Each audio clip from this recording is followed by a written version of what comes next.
Donald ট্রাম্পের ক্ষমতায় ফেরার পর আমেরিকায় অবৈধ অভিবাসীদের দেশে ফেরানোর প্রক্রিয়া শুরু হয়েছিল।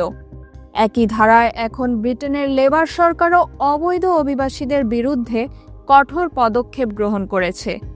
সম্প্রতি কিয়ের স্টারমারের সরকারের অধীনে পুলিশ ব্রিটেনের ভারতীয় রেস্তোরাঁ, গাড়ি পরিষ্কারের দোকানসহ বিভিন্ন স্থানে অভিযান চালিয়ে অবৈধ অভিবাসীদের শনাক্ত করেছে।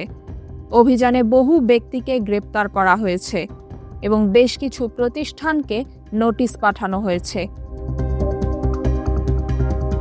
এই অভিযানের নাম ইউকে হোয়াইট ব্লিটজ, যার আওতায় 19,000 অবৈধ অভিবাসী ও অপরাধীকে খোঁজা হয়েছে এবং তাদের অন্যত্র সরিয়ে নেওয়া হয়েছে।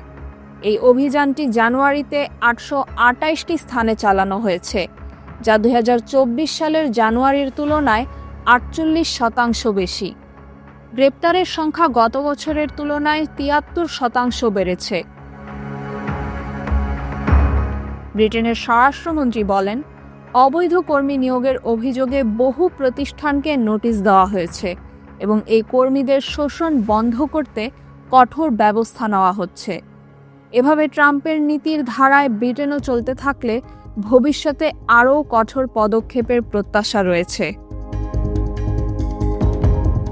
তাহমিনা রহমান হাফসা, ঢাকা ওয়েস্ট।